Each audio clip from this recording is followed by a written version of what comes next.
प्रभू येशू ख्रिस्ताच्या सर्वश्रेष्ठ नामात आपणांचं अभिवादन. पवित्र शास्त्र बायबलमध्ये 73व्या स्तोत्राच्या 9व्या वचनात स्तोत्रकर्ता आसाफ दुर्जनांबद्दल असे म्हणतो, ते आपले तोंड आकाशापर्यंत पोहोचवितात, त्यांची जीभ जगभर मिरविते. जिभेचा नियंत्रित उपयोग करणे ही खरं तर एक कला आहे. जिभेच्या ठायी गोडवा असल्यास मनुष्य अशक्यप्राय वाटणारे काम साध्य करून घेऊ शकतो. नम्र व शहाणपणाचे शब्द जीवावरचे संकट टाळू शकतात. त्याउलट चुकीच्या वेळी व चुकीच्या ठिकाणी केलेली व्यर्थ बडबड घातक ठरते. म्हणूनच नीतिसूत्रकर्ता म्हणतो, जिभेच्या हाती मृत्यू व जीवन ही आहेत, तिची आवड धरणारे तिचे फळ भोगितात. होय, मनुष्याला आपल्या जिभेचे फळ नक्कीच मिळते. प्रियांनो, वधस्तंभावरील चोरांची आठवण करा. स्वतः आपल्या अपराधांची योग्य शिक्षा भोगत असतानाही पहिल्या चोराने ख्रिस्ताची निंदा करीत म्हटले, तू ख्रिस्त आहेस ना, तर मग स्वतःला व आम्हालाही वाचीव.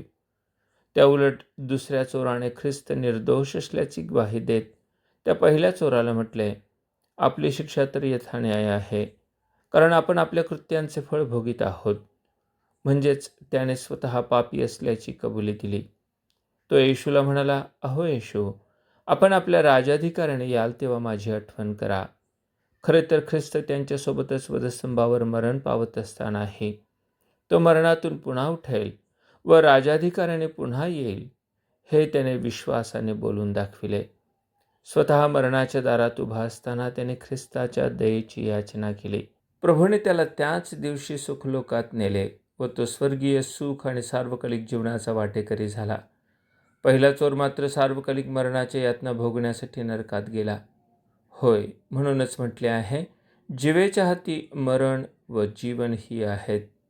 आपण अंतःकरणाने ख्रिस्ताच्या उद्धाराच्या कार्यावर विश्वास ठेवून आपल्या जिभेने त्याला तारणारा व प्रभू म्हणून स्वीकाराल, तर आपणास तारण व सार्वकालिक जीवन मिळून तुम्ही धन्य ठराल. परमेश्वर आपणास तसे करण्यास सहाय्य करो. धन्यवाद. तव चरणी मन